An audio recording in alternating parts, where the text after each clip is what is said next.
exact one for this is a 70-ton woodchip hopper. And so it's not the normal shape of a hopper compared to the red one that I have. This is an older style one, but it's not. This one's designed especially for, as it says, wood chips. And so let's get to opening it.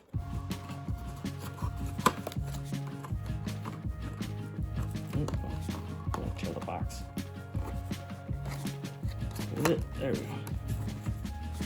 Okay, this is my reviewing my first Bowser model. And let's slide it out. It's a nice little tray. Ooh, I do see there is a load in there. There we go. Oop. There. And not out. There's a nice protective sleeve around it. And I gotta try and get the start of this wrap out. There it is. It's wrapped. So I just gotta find the start of it. There we go. There we go. The wrap out there. And yeah, feels pretty nice in the hands. Nice satin finish over it. And there's, so you guys can get a better look at the wood chip load. And this is from Grand Truck Western. So now let's get into the parts where we point out all the specific details on it. Okay. So here's a nice side profile of the car.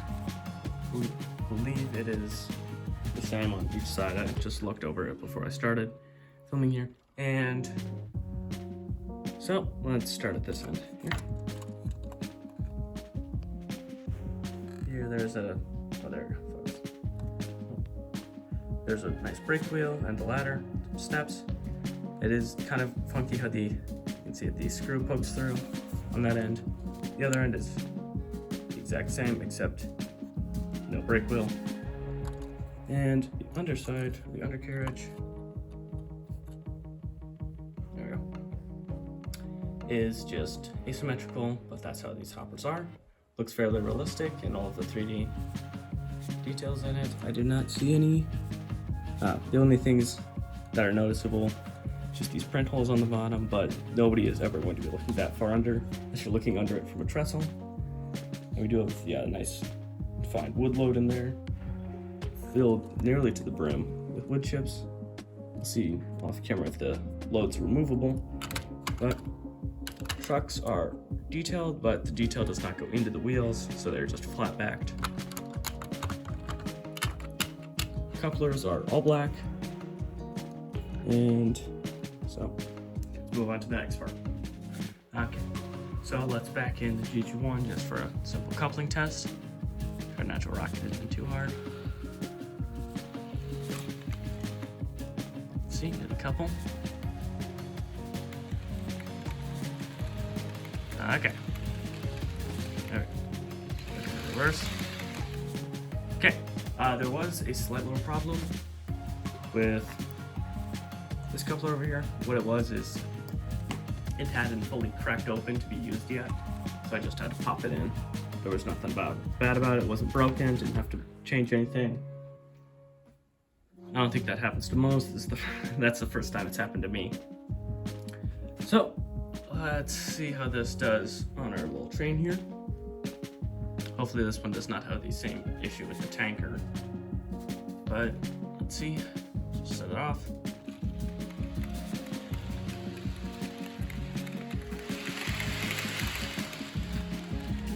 There, at a nice easy speed.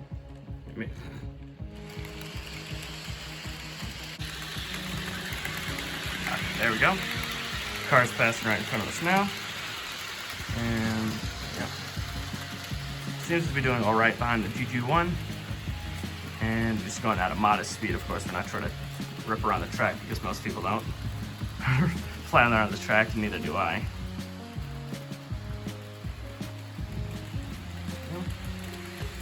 Just going around the bend now.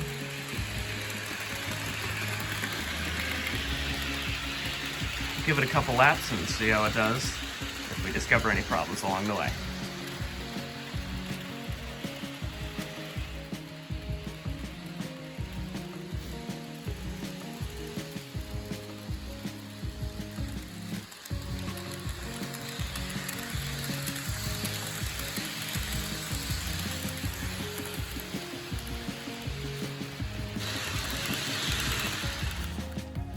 bringing the train to a stop here because I just noticed something. Sitting on the bottom of the track is a broken off piece. Individual piece. Okay. Looks like it is a side rail or something, so that is strange. I'm wondering where that went because it looks to be a part of. Oh, I found where that went. I'll show you. The other side, focus. Should have gone there. So this one has a support, this one has a support, this one does not. So that's a shame. I'll have to glue that on off camera. But I just found that sitting on the track underneath the Twinkie sign. So that's a little strange, but after that, set that back on the track. There we go. And setting it off again.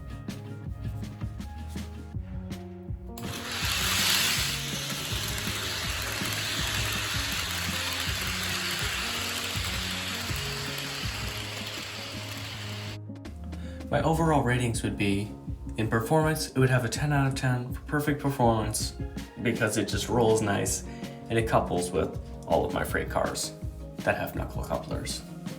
For detail, it would be a 9 out of 10. It's not the most amazing detail.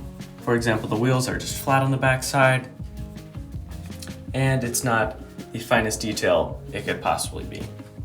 For quality, it's an 8.5 for the falling pieces off the track, and the coupler not coming fully corrected, even though that one wasn't too terribly bad, so that didn't take much from the score.